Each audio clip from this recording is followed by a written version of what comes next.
A very good morning to all my dear friends. This is Prashant Mawani and I warmly welcome all of you to Study IQ. Knock, knock. Let's knock our own doors and see and ask this question to ourselves that are we really happy? Are we enjoying the things that we are doing? If we are not, then what is the reason behind this sadness or not having a sort of sense of enjoyment with the things that we are doing? May it be work or may it be studies. And once we know that we are happy, of course, it is a very good thing. If we are not, then we should find out or try to find out the reason why we are not happy about it. And many of you would be thinking that can I change it? That means to say that can you change the situation? Yes, you can, and you are the only one who can change this thing. So make sure you are always happy, particularly when you are in your student life. You should be more than happy regarding the opportunity that you are getting to educate yourself. Having said that, dear friends, I have a challenge for you today. Identify the person that you can see on your screen, right? Give me this person's name and his work profile or the present job or business or whatever this person is doing.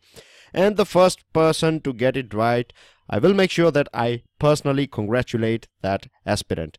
Dear friends, before cracking on to editorials, let me briefly tell you that for different examinations, right, StudyIQ provides you with pen drive and tablet courses. To know more about it, just check out studyiq.com. If you have any question or queries regarding it, feel free to use this chat option that is available on our portal, and you have these phone numbers as well. You can give us a call on these numbers too. Now, dear friends, the first article and one of the most important editorial, and it is in the form of news as well.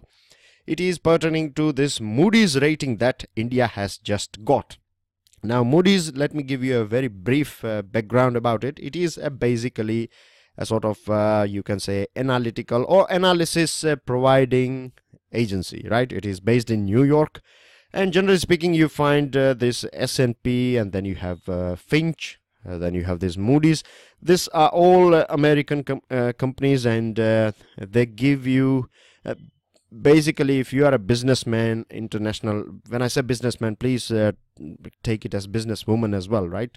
So if you are a person from having a sort of business background, and if you want to invest your money somewhere in a different country, so of course you would rely on some information, and this information should be as reliable as possible, as thorough, or you can say peer reviewed and things like that.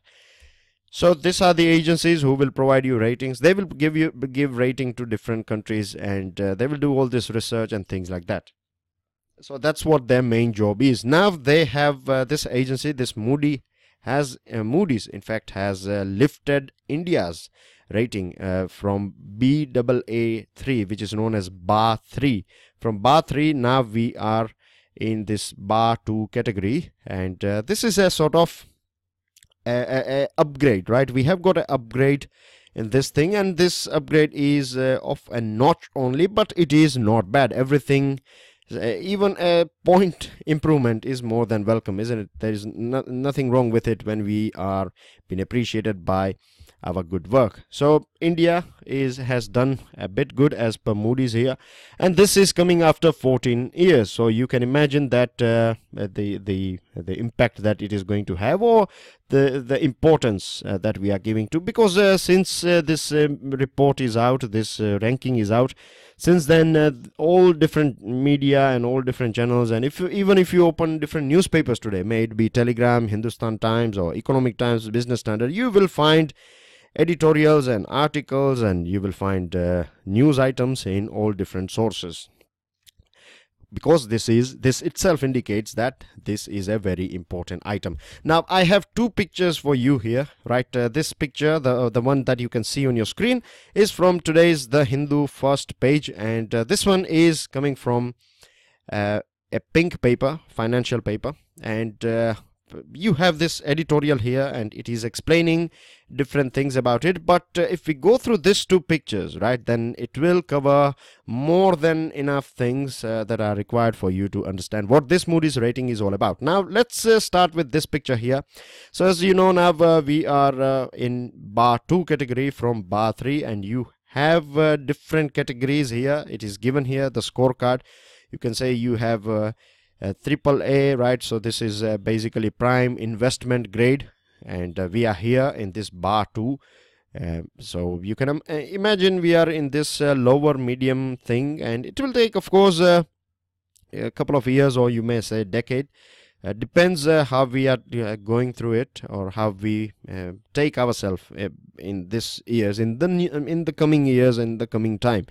So here you have some prime investment grade and destinations where you can invest your money, and you will get all the maximum return and things like that, etc., etc. So coming back to this picture here, dear friends, so why we have got this upgradation? There are many reasons behind it as per Moody. The first one is GST. Now, of course, we know GST makes India into, or converts India into one market, one nation, one market thing, right? And of course, this is a move in right direction. We are facing some problems, no doubt. We have talked about it, that that's how it works, right? If you have any sort of problem, then the government is not folding its hand and taking rest. It is working to sort out the problem. So this is a good thing. The other thing is that demonetization and GST has been talked about too much in the media as well, and particularly the opposition has always used this two things as talking like to you can say blame the government for the slowdown that we are seeing at present in our economy. But the Moody has said that in long term these two things are going to be, or the demonetization is a positive move, and GST of course is a positive, and the impact of this thing will be visible in, say, for example, a long term. So after 1 or 2 years we would be able to see the positive impact of this thing. Apart from that, it has also talked about this Npa measure. That means we know this non-performing assets were quite high, but recently the government has decided to inject 2.11 lakh crore rupees. So this is going to provide capital, or the money will be there in the hands of the bank, and this will increase their capacity to give money to the borrowers, and in this way the borrowers will invest the money in the market, and they will create more jobs and things like that. Insolvency law, and then you have this bankruptcy law. All these laws will ensure that just in case if there are any companies going, or if they are claiming themselves or declaring themselves as default, right, because of various reasons, they could go to bankruptcy and things like that. But the post bankruptcy process, or once the company declares that they are not able to pay the loan back, the government has, with the help of these laws, it has laid down roads. So how we are going to quickly sort this thing out. So these are all the positive steps that have been taken by the government, and these are the steps that are appreciated by the Moody's as well. So this is a good thing. Then we have other important items like DBT, right, Aadhaar and direct benefit transfer. This things are, DBT is saving somewhere around 57,000 crore rupees every year. So the corruption and the leakages and things like that are also coming down because of this technology, this Jantan Aadhaar and mobile thing. So these are all the things that are considered good. Now, what is going to be the impact of this Moody's rating, right? Now, imagine yourself as a foreign investor, and when you get this this rating from or whenever you read in the newspaper, or when you come across this Moody's rating on India, when we are talking about this sovereign rating, right? Now, let me tell you one thing, that what this sovereign rating is all about. Basically, to make it very simple, right, you find this sort of words, sovereign and etc, etc. Don't worry about it. It's basically, sovereign rating is associated with risk. That's it, right? Risk. So imagine yourself, if you want to at present, if you want to invest your money in Zimbabwe, right? So you know the political situation that is going on in Zimbabwe. We were talking about it yesterday. So you know it very well. If you don't know who is going to be the next president, so the political thing or scenario is not clear. So once if you are not having a sort of clear political scenario, then of course you don't know what the policies are going to be in near future. So this market is going to be very risky for you, right? You might be thinking of importing, say for example, groundnut from this Zimbabwe, and you purchase a huge amount of land, and suddenly you find that there is going to be a change of guard at national level, and the new government comes in, and then the new government comes out with a policy that no foreign companies would be allowed to take any sort of natural resources out of Zimbabwe. There you go, your money is gone. But when you have a stable political system, right, and once it's not enough to have a stable political system, but if this political system or the government is taking positive steps in improving the overall scenario of business in that country, then of course this is going to be good, for the risks are going to come down.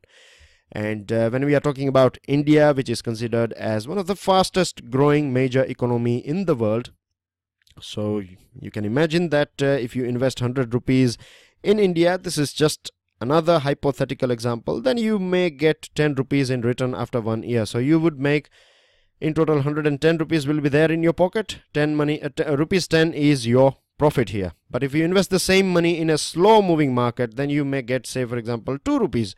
So you'd be having 102 rupees at the end of the market. Now if the risks are low, if you are going to get good support from the government and things like that, so of course you will think about, or you will in fact invest your money in this sort of market. So that's what this sovereign rating, when the government is, or when this Moody is saying that this outlook for sovereign rating changed to stable from positive, so this is its impact. And with this the long-term foreign investors, right, they are going to think about India. They will, in fact, we will see this thing in near future, that money will come in India from this foreign investors. With this domestic investors as well will invest. There are many people who are having money with them, but when you have this sort of ratings, when on one side the World Bank is saying that ease of doing business has improved in India, the other side you get this Moody's coming out, then in near future we will also see this Standard and Poor, and there is one more agency called Finch. Now the methods they use, right, this three Moody's and S&P and this Finch, they are more likely same. So the results are going to be bit similar. It is going to be positive and in favor of India. So this way the whole world, right, will see, and the perception of India will be positive. So I hope this thing is clear to you now, the impact of this Moody's rating. And of course we are going to see many editorials and many articles on this thing. That's what I think in near future, maybe on Monday or maybe on Tuesday or Wednesday, whenever it comes. Now it would be a sort of a cakewalk for you, I believe, or you can say a moonwalk for you, because the basic things regarding it, or the most important things, are been discussed here so far.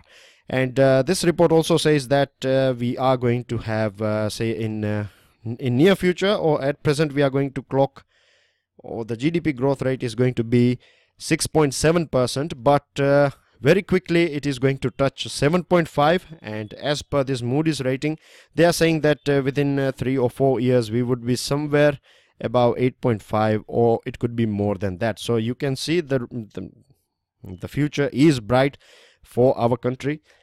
And that's everything regarding it. Now let's go ahead with another item, and this editorial is pertaining to Padmavathi, right? We have discussed about this thing yesterday. We went through all this important factual thing regarding it, who has written it and when it was written and things like that. Now this editorial is talking about the things that are going on with this issue.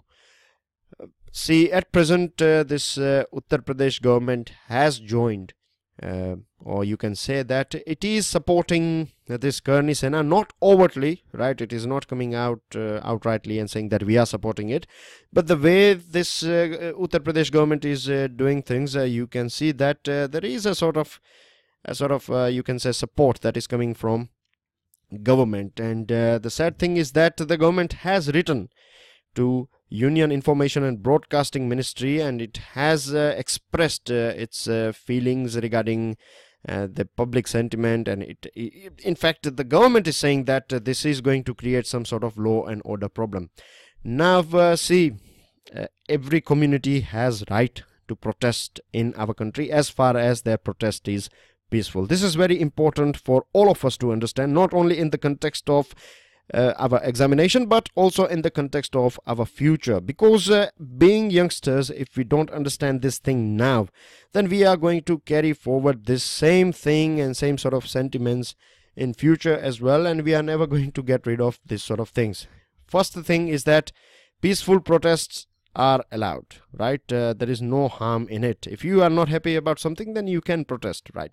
But the way things are going on, the way any particular community or this community that is against this movie, right, it is very sad to know that the community is fighting for the dignity of a lady, right? And here the lady is Padmavathi. Now yesterday we came across an article, and it was saying, it was in fact proving as well that there is no such person called Padmavathi. So far we haven't got any sort of evidence. It is a work, it is a sort of poetic work, right? So you can imagine that we are fighting for a sort of a poetic work or a fictional work. Now anyways, here a community is fighting for the dignity of a lady, but at the same time you can see that there are many people who are threatening it doesn't matter whether Deepika Padukone is famous or not. At the end of the day, she is a lady, isn't it? And if we go back to our Sanskriti and our tradition, then we do praise, and I'm not talking about any particular religion. I have seen people from all different religion. They would be Christian, they would be Muslims, right? I have seen people, I know many people as well. They do visit temple of Ma Durga and other goddesses, right? So this is the proper, or you can say, Indian way of living, right? We respect all different religion here. Our mixing the diversity that you see here in our country, right? It is not something that is forced upon us, right? We have in fact, if we go back to the history, somewhere around 1500 years ago, or between this era, right, pre-medieval era, and many a times in this medieval era as well, you will find that all different ideas were always welcomed here in our country. And this is one of the reasons why we were the ones who were excelling in poetry, in art, in warfare, in many different things, right? This is the glory about which we hear from the government, we read in the books and things like that. And today we praise many countries like, say, for example, USA, right? There is no doubt that USA is one of the most advanced country in the world. And in all spheres, you find the best universities over there. Best roads are over there as well. Of course, every country will have some sort of problem like this gun issue and things like that. But overall, we know that USA is a very developed country. But if you go and ask people of USA, then generally speaking, right, they will say that this country belongs to everyone, because USA is in fact a country made up of immigrants, right? People from all different parts of the world, the Indians, the Israelis, or this Jewish community. Then you have Irish people, you have people from Italy and different parts of the world. They have settled there, and because of this mix and match population, the best minds are there. So this is a thing that is going on at present in USA, and sad thing is that this diversity is not, of course, not cherished by many people in our country. They are, I don't know why, they are always ready to fight it out rather than keeping a sort of open mind about it. And it is very sad when the government, right, is writing to say for example a state government is writing to union government and expressing that this is going to create this or that.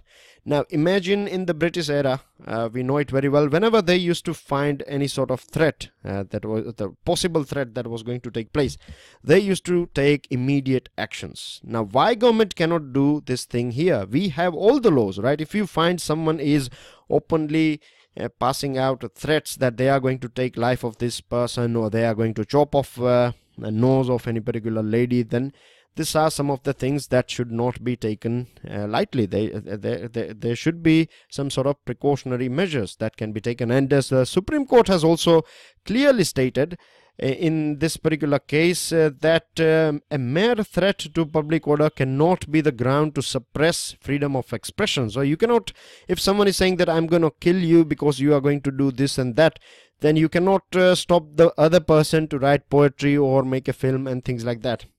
Now one more thing that I would like to add here, and then we will move ahead, and this thing is that when you use this sort of force on the people who are spending money, who are investing money in your state or any other state. Imagine Rajasthan is a state that we know in different parts of our country as a state that is a sort of, you can say, heaven for hospitality. You go there, they respect their culture and things like that, the way they will talk with you because you are a guest. So you will feel a bit special when you visit there, right? That's what the culture is. Now when you use force and when you beat up producers or directors, and you know it very well, when this thing came out, at that point of time there were many people in the film industry, they said that, these directors, they said that if this is the behavior that we are going to get from the people of Rajasthan, then it is better that we will use artificial sets in Mumbai and we will do all the shooting over here. Now imagine, right, thousands and thousands of people who earn their bread and butter from the visit of this film crew, they have lost their economic livelihood. Now who is going to be responsible for this thing, right? There is no one talking about this sort of issues. They are talking about this thing, and many a times you have this film industry is considered as a soft target, so everyone will take advantage of it, and then you may also have some political agenda as well. Now that's everything regarding it. Now let's move on to another item, and this is something similar. It is a news item here. The censor board has said that the film is still incomplete, and when we will get it, we will go through it and then we will talk about it. So far nothing is there. This article is about basically it's about populism. Populism basically means you have your political leaders who are popular, right? Very popular. Like at present we have Narendra Modi. In global level you have Mr. Trump. Of course Narendra Modi is a global leader, but you have the best example I can give you here is Vladimir Putin, right? You know, I'm sure you might be aware about this thing. If not, then if you just Google a little bit about Putin, you will find that he's riding horse, then he's going there to vaccinate tigers, and he's very famous, or you can say black belt, then 2 or 3 in judo as well, things like that. So he's a very popular person in his country. And many times what happens is that when you have when any individual is having this much of popularity, then their popularity will be more than their party as well, right? And this sometimes is very dangerous for any country. That's what it is being talked about here. And for us, for new generation, it is important for us to know what took place during this era of Indira Gandhi, and that's what this article is all about. It is giving us a very, you can say, to the point detail regarding Indira Gandhi. Now, Jawaharlal Nehru, of course, he was the first prime minister, and he was the one who run, or you can say, who was there in this seat of prime minister for a very long period of time. No doubt then after his death, what happened in Congress, like there were many big men, right? When we say big men, there were some you can say experts of politics in Congress, and basically they took over the whole Congress, right? So they made their own party, and during the time of Lal Bahadur Shastri, after Nehruji, we got him as our prime minister. So at that point of time, this Indira Gandhi was this is very sad to read this thing, but she was called as Gungi Gudiya or dumb doll. That was a sort of name that was coming out in the air. So this was the thing. It was taken over by many, you can say, heavyweights in the Congress, and she was of course sidetracked. But in 1966, right, she became the first woman prime minister of our country, and in late 60s, right, in 67's election, the way she campaigned, she took a jeep and she was there in different parts of country meeting people and things like that. And at that point of time, this slogan of Garibi Hatao or remove poverty, right, was it may look very common now because it has been used so many times, but at that point of time this was a very innovative statement. It is something that you can compare with Barack Obama's campaign at that point of time in 2008. He was talking about change, right, and this was a big thing, this word change, right, change in America, change in the world, and change. So this was a very innovative thing that was considered in 2008. So at the same time, something similar took place in 1967 in 1967's election, and this was a big tagline, Garibi Hatao. Then when she was elected again, at that point of time, she basically nationalized this 14 commercial banks, and the princes, or you can say the kings, who used to get some money from the government of India, everything was stopped. And finally she was the main, you can say, the person, right, the lady who was called as a dumb doll or Gungi Gudiya. Now she is a sort of tigress, right? She is the one who is controlling everything, not only in Congress party but also in India. And she was of course looking for a sort of committed judiciary and committed bureaucracy. That means everyone should do what is being said by her and things like that. But what happens when you have this sort of power is, of course, you don't follow all the procedures that are written in the book, and you consider parliament and other things. You use it for your own advantage. Many a times, even if you are working, if you are patriotic and working for the country, but you don't follow rules and regulation, etc., etc. So this sort of things are being seen. And then we know that later on, the way things were going on in her party, she was not able to trust anyone. And it was only Sanjay Gandhi that she used to trust.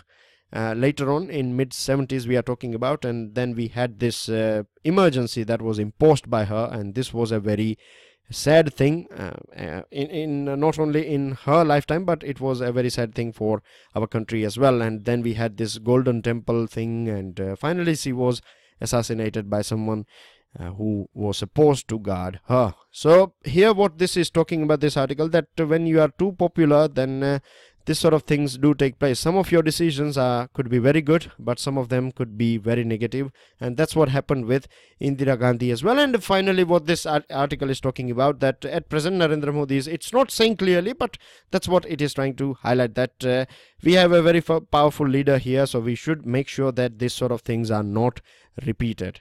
Anyways, moving on to this item here. This is about superbugs of Hyderabad, a very lengthy article. And the thing is, you find this page every Saturday, right? And most of the things are repetitive, I must say, right? So it depends. Most of the time I do tell you whether you should go through it. Couple of times we have seen Rohingya issues. Now we have talked about Rohingyas quite a lot of times, so there is no point of reading all these articles. Now what this one is all about, and here is a sort of gist for you guys. Basically there is a sort of huge amount of this antibiotics, or you can say the wastage from this pharmaceutical companies being channelized to water bodies, right, in Hyderabad. Now what is happening, or the negative impact of this thing is, of course we know that this sort of chemicals, when you mix it up, there is going to be some sort of negative, or you can say there is going to be some sort of impact, right? Now what is happening is that when this antibiotics, right, come in contact with this pathogenic bacteria which causes disease in humans, this pathogenic bacteria become more resistant, right? And once they become more resistant, because you expose them to these antibiotics, so naturally they will become more stronger, and they become their strength increases to such an extent that next time when we get affected by them, there is no sort of medicine that we can take. So this is a very dangerous thing, and the health and safety standard, or the way we manage all this recycling plants and things like that, are still not up to the mark at all. In fact, they are in a very poor condition. And this antibiotic resistance is a very serious global health in today's era, because in 2014, you can imagine 7 lakh people passed away around the world because of this thing. And it is believed that by 2050, nearly 10 million, that is 1 crore people or more than that, will die from this thing. And a country like India, it is a very serious thing, because we already are far behind when it comes to providing medical facility to our people. This article is basically based on work done by this Lucas and Piketty of 2017, and the name of their work or book is Indian Income Inequality 1922 to 2014, from British Raj to Billionaire Raj. This has been highlighted many a times, this thing. From British Raj to Billionaire Raj. I think it was Shashi Tharoor who was talking about this thing, or someone. Anyways, so you find many articles and things like that on it, and this one is basically providing you different figures, but at the end of the day, what it is trying to tell you is that the growth, this economic growth, we are not able to have a sort of a distributive economic growth. That means this 7.5 or 6.5, whatever the GDP growth rate is, it is being beneficial to a very small chunk of Indian population, and the huge amount of Indian population is not able to benefit out of it. And this is a reality. The person who is rich, he or she is getting richer and richer, and the person who is poor is getting more poorer. Moving on to another item, news item now, as we have done with editorials and articles. This one is about Nri Plea. Now, there are some NRIs who are not happy about this Aadhaar ban link, because we know that as per this Second Amendment rules of this Prevention of Money Laundering Act, if you don't seed your account with Aadhaar, then the money that you have and will be taken away, and of course your account will get cancelled too. So this NRIs are saying that if we don't have this Aadhaar card, then please give us some more time so that we can have it, or get rid of this thing. So Supreme Court is going to hear about it. Now you can say it is a good news, of course, because a young lad from Kashmir, a young boy from Kashmir, his name is Majid Khan. He was a local football star, but because he lost one of his close friend in an encounter, so he joined this LET 2 weeks ago. But of course he has returned back to he has you can say surrendered himself to the police, and he has explained everything regarding it. So this is a good thing, you can say, right? This will motivate other boys as well to shun violence and join mainstream. And the government has assured that they will do everything possible to relaunch this person in the society. Supreme Court for a nationwide ban on furnace oil and pet coke. Of course, the things that are going to produce too much of pollution, so someone is going to take a stand, because we can see the government is still taking stand or steps only when the things are out of hand. So Supreme Court has asked or requested all the states and union territories to get rid of this pet coke and furnace oil. Ambala regarding not Ambala, it is Kambala, beg your pardon. This Kambala race, we talked about this thing a couple of days ago. It is a race that is practiced in Karnataka, and the Supreme Court has the center has in fact said to the Supreme Court that do allow Karnataka government to carry on this thing, because there is no sort of cruelty in it, but this PETA, that is People for Ethical Treatment of Animals, has said that this is a thing that is associated with animal cruelty, so this should be stopped. We will wait and watch, but this is an important thing. Now, French minister, the person that you can see on your screen, he is a sort of foreign affairs minister of France, and He met Prime Minister Narendra Modi. Now, the relationship between both France and India, you know that they are not limited to bilateral relations. We know that in many different areas we are working together, and we are working one interesting thing, and we have talked about this thing, but again I would like to remind you that Reunion Island is in Indian Ocean, right? And Reunion Island belongs to France. So in this way, the security of Indian Ocean is also a matter of concern for France, and in this sense they are ready to shake hands with us, and they are ready to work shoulder to shoulder with us to ensure this area is secure. With this, we know Rafale, we know Mirage, right? We know that both the countries are founder of this International Solar Alliance, and the Prime Minister has in fact said that he is looking forward to receive French President in near future. China has said that it is ready to alter economic corridor route. This sort of news are, you find this sort of things, but we know it very well that nothing is going to happen here. It has invested huge amount of money. It is said somewhere around $50 billion or something. 50 billion or 45 billion, something like that, has been invested by this China in Pakistan for this China-Pakistan economic corridor. So of course they are not going to change it. It is all just saying or spreading the words. That's it. Supreme Court has again asked why we can't have, or what are we doing when it comes to electric cars. We know that we are lagging technology. Battery is a big issue here when it comes to electronic cars, and we have to create infrastructure so that you can recharge your cars and things like that. But hopefully in near future we will see something like this, because we have already seen a rollout of rickshaws, and we have already seen rollout of buses and things like that.